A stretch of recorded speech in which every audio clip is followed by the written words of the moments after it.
नमस्कार दोस्तों, आज की हमारी इस वीडियो में हम आपके लिए संतोषी माता के व्रत की एक बहुत प्यारी कहानी लेकर आए हैं। एक समय की बात है, किसी नगर में एक राजा और एक रानी रहते थे। उनके दो बेटियां थी। राजा ने अपनी दोनों बेटियों को तैराकी, तीरंदाजी, घुड़सवारी सभी प्रकार की शिक्षाएं दी थी और साथ में रानी ने अपनी बेटी को घर की जिम्मेदारी भी बहुत अच्छे से सिखाई थी। बड़ी बेटी मुस्कान और दूसरी बेटी चंपा थी। मुस्कान तोली सांवली थी और चंपा मुस्कान से थोड़ी सुंदर थी। रानी माँ हर शुक्रवार को पूरी विधि विधान से व्रत किया करती थी।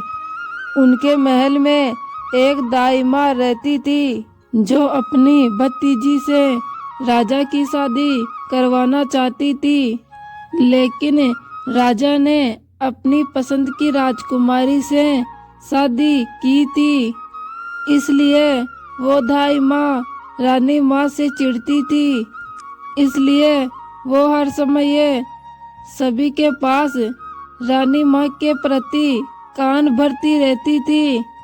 मुस्कान कभी किसी की बातों में नहीं आती थी, लेकिन चंपा दाई माँ की बातों में आकर अपनी माँ से लड़ने लग जाती थी। एक बार एक राजकुमार का रिश्ता मुस्कान के लिए आया। राजा ने धूमधाम से मुस्कान की शादी कर दी और उस राजकुमार को अपने घर जुआई बनाकर रख लिया। रानी माँ ने शादी के बाद मुस्कान को भी शुक्रवार को संतोषी माता के व्रत करवा दिया। अब हर शुक्रवार दोनों माँ बेटी व्रत करने लगी। संतोषी माता की कृपा से मुस्कान गर्भवती हो गई। नगर में चारों तरफ खुशियां ही खुशियां छा गई। एक दिन रानी माँ और मुस्कान का शुक्रवार का व्रत था। तब राजा और जवाई उनके सिपाहियों के साथ शिकार को गए हुए थे। तब दाई माँ ने एक चाल चली और रानी माँ के खाने में खटाई मिला दी और अनजाने में रानी माँ ने और मुस्कान ने वो खटाई वाला खाना खा लिया, जिससे संतोषी माता क्रोधित हो गई। क्रोध होकर संतोषी माता उसके जवाई और राजा को रास्ता भटका दिया और उन दोनों की यादाश्त भी चली गई।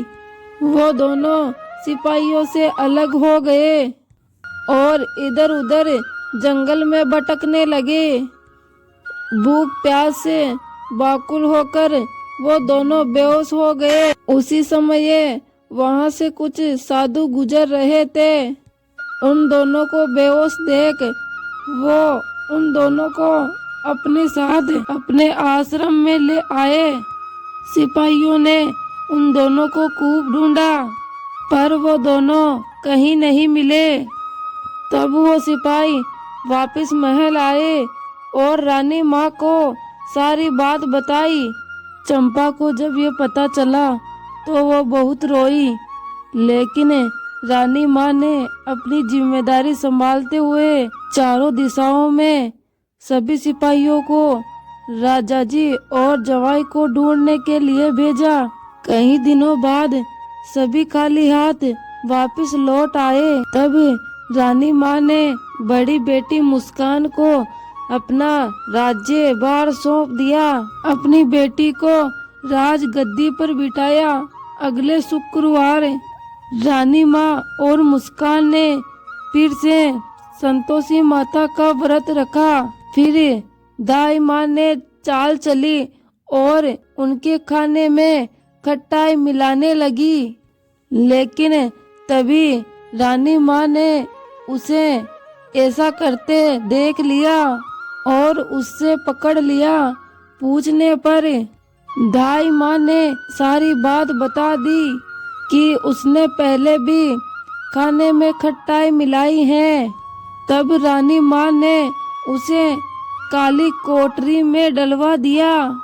अब रानी माँ ने और मुस्कान ने संतोषी माता से प्रार्थना करी, हे माँ संतोषी, आप हम सबकी माता हैं और हम आपके बच्चे हैं। हमारी भूल माफ करिए माँ संतोषी और हमारे पति को वापस लाए। तब उसी रात्रि को संतोषी माता राजा के सपने में आई और बोली, अरे राजा उठ और अपने राज्य में वापस जा। तेरा जवाई और तू मेरे प्रकोप को झेल रहे थे।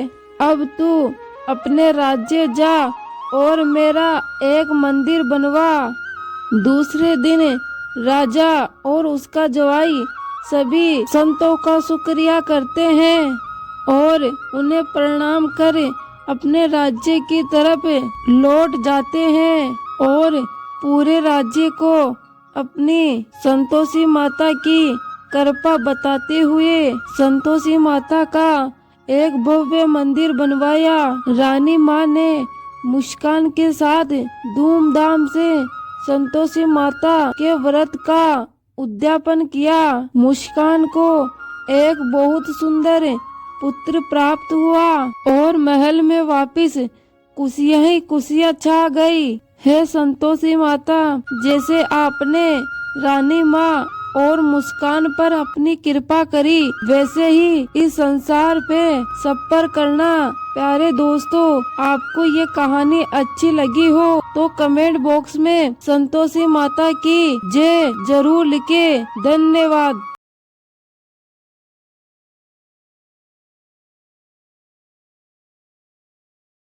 प्यारे दोस्तों नमस्ते। आइए हम सुनते हैं अन्नपूर्णा माता की कहानी। अगर आपको कहानी अच्छी लगे तो कमेंट बॉक्स में माँ अन्नपूर्णा की जय जरूर लिखे। प्राचीन समय की बात है, काशीपुर गांव में किशोर नाम का व्यक्ति अपनी पत्नी अंजलि के साथ रहता था। अंजलि को जीवन में सब सुख प्राप्त थे, केवल निर्धनता ही उसके दुख का कारण थी और ये दुख उसे हर समय सताता रहता था। एक दिन अंजलि अपने पति से बोली, आप कुछ काम करो तो अपना काम चले। इस प्रकार बैठे रहने से कब तक हमारा काम चलेगा। अंजलि की बात किशोर के मन में बैठ गई और किशोर उसी दिन शिव जी को प्रसन्न करने के लिए शिव जी के मंदिर में जाकर बैठ गया और भोलेनाथ से कहने लगा, हे देवों के देव महादेव, मुझे पूजा पाठ करना कुछ आता नहीं है, केवल मैं यहाँ तुम्हारे भरोसे ही बैठा हूँ। इतनी विनती करके 2 दिन तक भूखा प्यासा शिव जी के मंदिर में ही बैठा रहा। ये सोचकर महादेव ने उसके कान में 3 बार अन्नपूर्णा अन्नपूर्णा अन्नपूर्णा ये कहा। किशोर बोलता है, ये कौन और क्या कह गया। इसी सोच में किशोर पड़ गया। उतने में मंदिर में आते हुए ब्राह्मणों को देखकर किशोर ब्राह्मणों से पूछा कि पंडित जी अन्नपूर्णा कौन है। तब ब्राह्मणों ने कहा, तू अन्न छोड़कर बैठा है, इसलिए तुझे अन्न की ही बात सूझती है, जा घर जाकर अन्न ग्रहण कर। किशोर ये बात सुनकर अपने घर गया और सारी बात अपनी पत्नी अंजलि को बताया।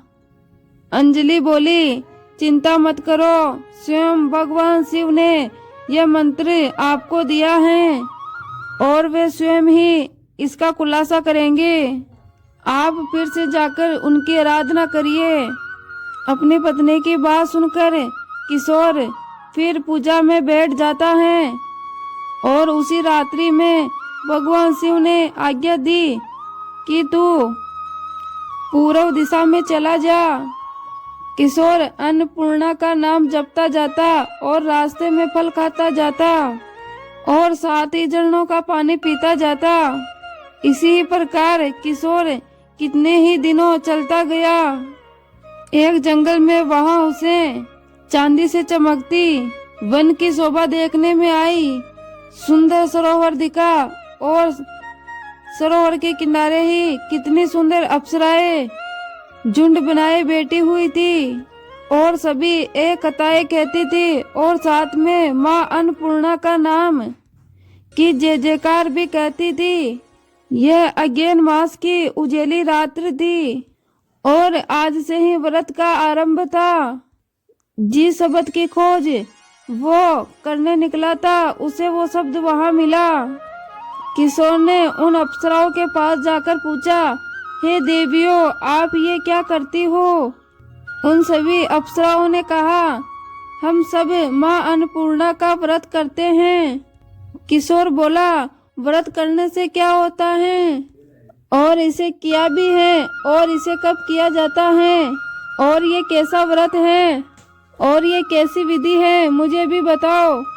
किशोर की बात सुनकर अप्सराएं बोली, इस व्रत को सब कर सकते हैं। 21 दिन तक के लिए 21 गांठ का सूट लेना चाहिए और 21 दिन तक यह ना बने तो एक दिन उपवास करे और यह भी ना बने तो केवल कथा सुनकर प्रसाद ले। निराहार कहकर कथा कहे। कथा सुनने वाला कोई ना मिले तो पीपल के पत्तों को रखकर सुपारी दीपक को साक्षी करे, सूर्य, गाय, तुलसी या फिर भगवान शिव को बिना कथा सुनाए मुख में दाना न डाले।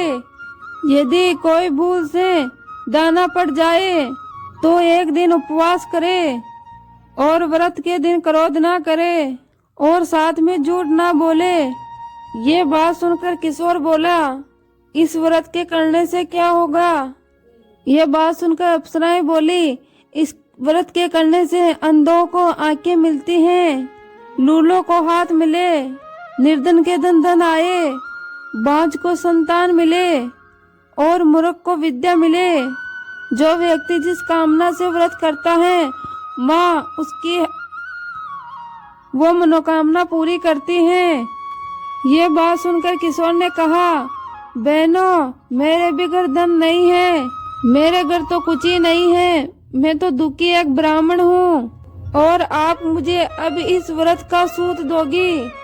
तब अप्सराओं ने कहा, हाँ भाई, तुम्हारा कल्याण हो, तुझे हम ये सूत का धागा देंगे, लो अब इस व्रत का धागा लो।